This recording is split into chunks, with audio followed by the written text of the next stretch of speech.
Everything is designed and tested with our most important element in mind, the astronauts. This is their deep space, human-rated spacecraft called Orion, built in 3 parts. The crew module, where up to 4 astronauts will live and work throughout the flight. The service module, with life support systems for the crew and its own engine and fuel reserves.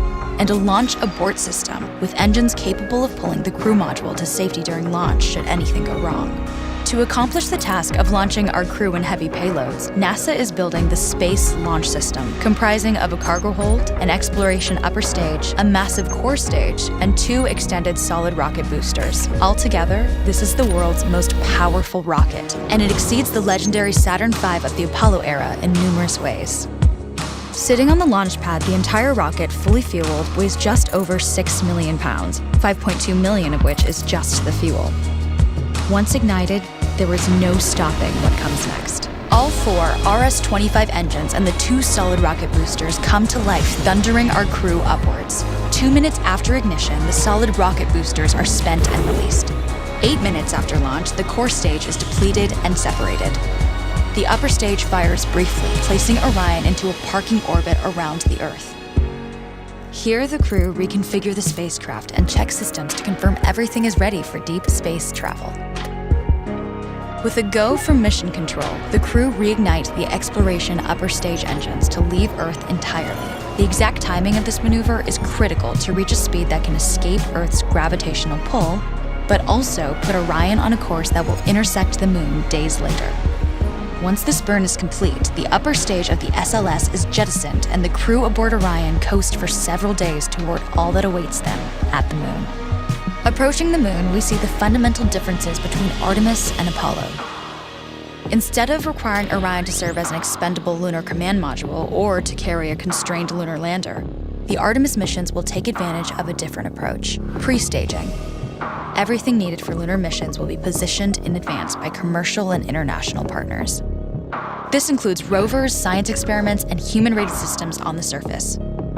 But it also includes a dedicated lunar station in orbit around the Moon called Gateway. Here at this station, we can pre-stage a robust lunar lander and establish a strong communications relay.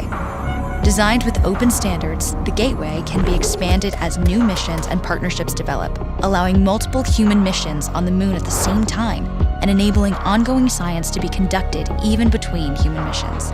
The Gateway is also capable of adjusting its orbit to allow access to every part of the Moon, something the Apollo missions could not do. But the real key in this approach is placing Gateway in a unique halo orbit to perfect the maneuvers needed for Mars missions. And with the growing list of commercial and international opportunities, Gateway is the ideal hub between Earth and all that lies beyond.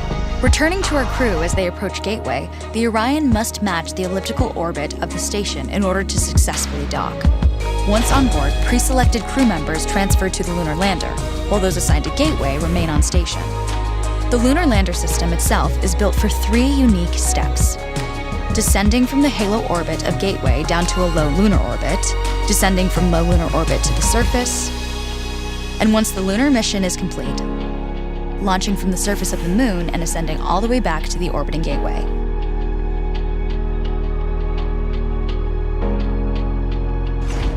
Once back aboard the Orion spacecraft and undocked from Gateway, the crew fire their engine once to break out of the halo orbit and once again to sling the spacecraft around the Moon, placing it on a multi-day trajectory back towards Earth.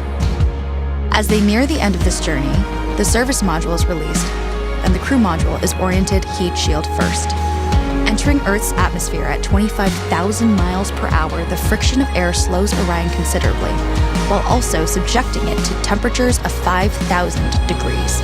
With the Orion now at just 300 miles per hour, a series of parachutes uniquely tested and produced for this moment deploy, decelerating the craft to just 20 miles per hour for splashdown.